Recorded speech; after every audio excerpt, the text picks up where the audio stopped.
Marami ang nakisimpatya sa pamilya ng hari ng komedya nang mabalita ang kondisyon ng kalusugan ni Dolphy. Laking pasasalamat ng marami nang malaman nilang bumuti ang kanyang kalagayan. Malaking tulong daw ang walang tigil na pagdasal para sa kanilang idolong si Pidol. At kasama sa mga nag-alay ng panalangin para sa kanyang paggaling, ang mga dati rin niyang nakasamang nagsisimba sa mahal na Birhen ng Awa. Sige tayo. Mating mga anak, paano yun? Kanya, naku, Diyos ko, sumipa ang bata. Huwag kang mag-alala, Elizabeth. Makakaraos ka rin. Sige na, kunting tiis lang. Maraming taon din tayong pinasaya ng tinaguriang hari ng komedya na si Rodolfo Vera Quezon Jr. o mas kilala sa kanyang screen name na Dolphy. Macho! Muscle yan, oh! Muscle! Ah? Muscle. Hanggang dito, mabot ang muscle. Si Mario. Sa kanyang natural na talento sa pagpapatawa, nakapagpipinta siya ng matamis na ngiti at saya sa marami niyang mga tagahanga. Kaya naman marami rin ang nabigla at nalungkot nang mabalita ang nasa kritikal na kondisyon ang kalusugan ng kanilang idolong si Dolphy. Magandang gabi po, kritikal ang lagay sa ospital ng comedy king na si Dolphy. Kanina, nagdatingan na sa... Ayon sa mga espesyalista, may sakit na chronic obstructive pulmonary disease ang 83 taong gulang na haligi ng industriya. Kaya naman hanggang ngayon, patuloy na humihingi ng panalangin mula sa mga tagahanga ang pamilya ng hari ng komedya. Hindi ko malilimutan ang unang beses na nagkasama kami ni Mang Dolphy sa aming programa.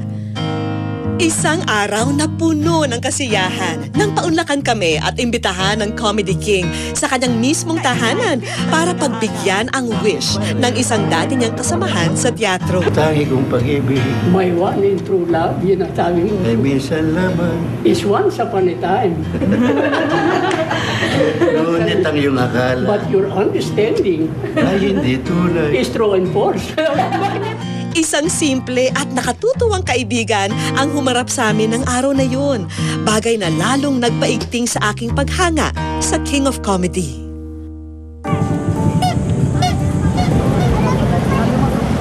Malapit sa puso ng masa si Dolphy. Kaya naman maging sa henerasyon ngayon, marami pa rin ang nakakakilala at umiidolo sa kanya.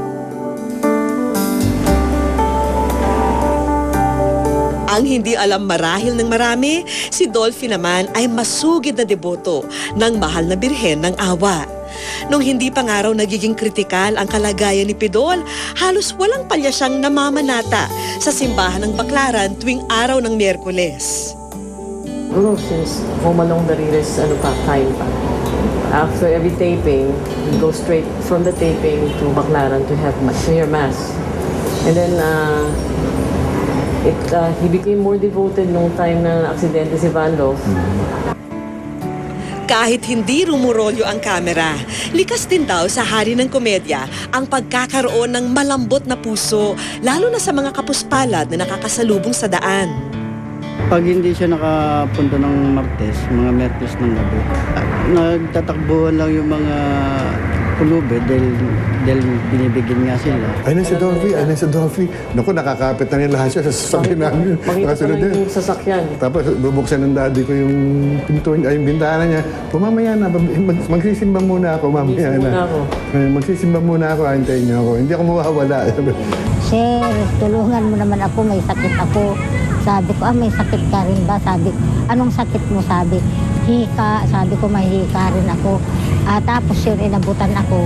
Nakaset na yung pera niya. Papabreak ng... Magpapapalit yun. 4,000 na bills. Papapalitan niya ng 20, 50, 100. Para nakahanda na yun bago kami bumaba ng sasakyan. Para pagtapos yung magbibina,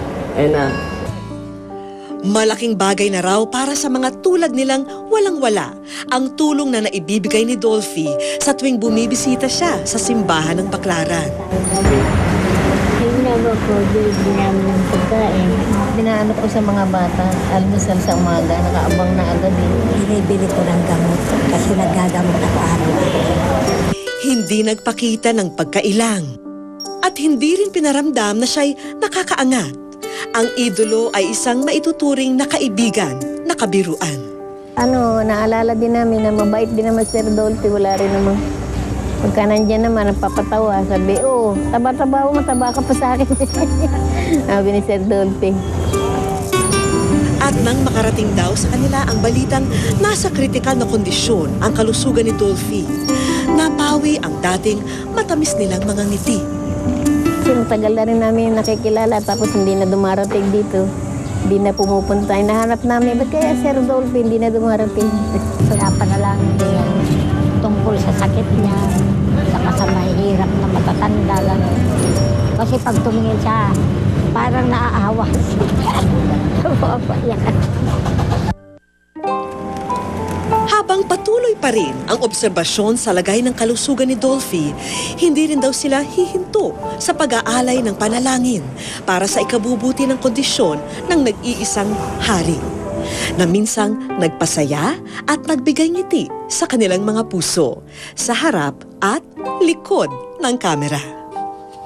Eh sana, umaba pa ang kanya at dagdagan pa ang buhay. Dahil kailangan pa siya ng mga anak niya, mga apo niya. We're hopeful na sana makarecover siya. We're leaving everything sa Diyos kasi siya lang naman nakakaalam ng buhay natin. So, Tsaka talagang tsaka sa kanya walang lumalaban pa rin ang daddy ko. Lumalaban pa rin siya. Kaya Sobra. hopeful pa rin kami. So, hindi kami pa rin nawawala ng pag-asa. Wish ko lang, may sakit siya. Sana gumaling na siya. Sana lumakas pa siya, makarecover pa siya. So, sa inyo pong lahat, marami pong salamat sa pagkaalala niyo sa daddy namin. I'm sure kung makakapagsalita po ang daddy namin, sasabihin din po niya sa inyo na namimiss kayo niya. At yung pagtulong niya sa tao, hindi mawawala yun. Marami pong salamat sa pag-alala niyo. Ipagdasal niyo ang daddy ko na lumakas siya at makabalik sa inyo dyan. Salamat po sa inyo. Ano mo yung direkta? Sa pagkakataong ito, hayaan niyong kami naman ang humiling. Mang Dolphy, sana po ay bumuti na ang inyong kalagayan. Kami po, kasama na ang buong sambayanan, ay nakikiisa sa panalangin para sa ating mahal na Comedy King. Nobody but you. Sa isang taong nagsusumikap, walang imposibleng maabot, maging ang pinakamatayog na pangarap, kahit gaano pa ito kahirap. Kung may kahilingan po kayo para sa inyong pamilya, kaibigan o para sa sarili, sulatan niyo po kami sa GMA Network at sa Corner Timog Avenue, Quezon City. Maaari niyo ring iparating ang inyong kahilingan, kwento at komento sa aming official page sa Facebook at sa Twitter at Wish Ko Lang GMA. At hanggang sa susunod na Sabado po, ako po ni Kapuso Vicky Morales. At ito po, ang Wish Ko Lang.